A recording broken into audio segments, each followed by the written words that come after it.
न क्रोधो न च मात्सर्यं न लोभो नाशुभा मतिः भवन्ति कृतपुण्यानां भक्तानां पुरुषोत्तमे द्यौस चन्द्रार्कनक्षत्राखं दिशो भूर्महो दधिः वासुदेवस्य वीर्येण विदतानि महात्मनः।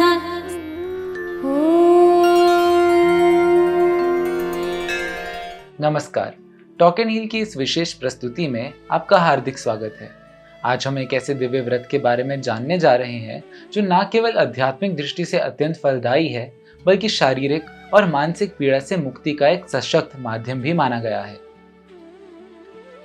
जिन लोगों को कोई भी त्वचा रोग या कोई अन्य पुराना रोग है जो बहुत कुछ प्रयास करने के बाद भी ठीक नहीं हो पा रहा है, जिसमें त्वचा जन्य रोग मुख्य हैं, या कोई भी ऐसा रोग है जिससे आप बहुत लंबे समय से कष्ट पा रहे हैं और अब मुक्त हो जाना चाहते हैं, इस योगिनी एकादशी व्रत को आपको निराहार रहना चाहिए। लेकिन अगर नहीं रह सकते तो फल खाकर रह सकते हैं। इस एकादशी व्रत के बारे में ऐसा कहा गया है कि 88,000 ब्राह्मणों को भोजन कराने का पुण्य फल प्राप्त होता है, वह इस योगिनी एकादशी व्रत को करने से प्राप्त होता है। वैसे तो एकादशी की हर तिथि महत्वपूर्ण और भगवान को प्रिय होती है। योगिनी एकादशी का व्रत सभी पापों का नाश करता है।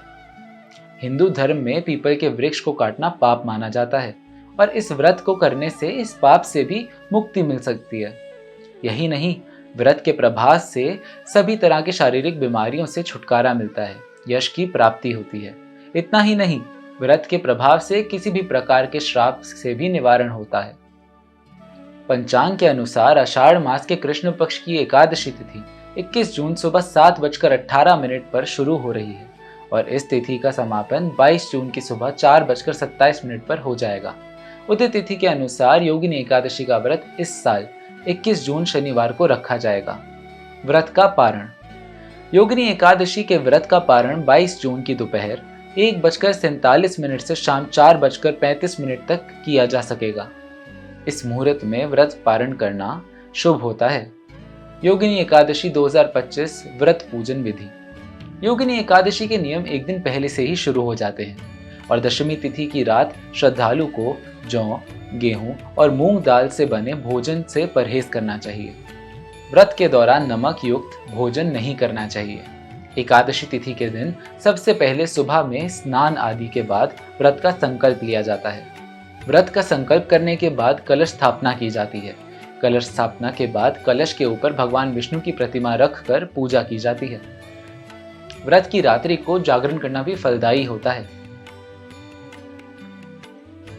अब हम जानते हैं किन मंत्रों से भगवान विष्णु की पूजा करनी चाहिए। विष्णु गायत्री मंत्र। ओम नारायणाय विद्महे वासुदेवाय धीमहि तन्नो विष्णु प्रचोदयात्। विष्णु मूल मंत्र। ओम नमो भगवते वासुदेवाय।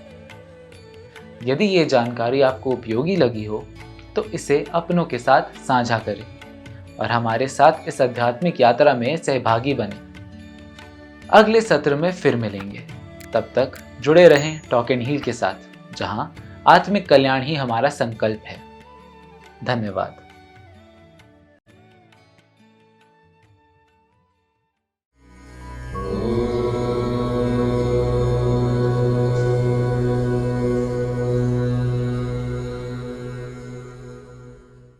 हमारा प्रयास व्यक्तित्व का विकास।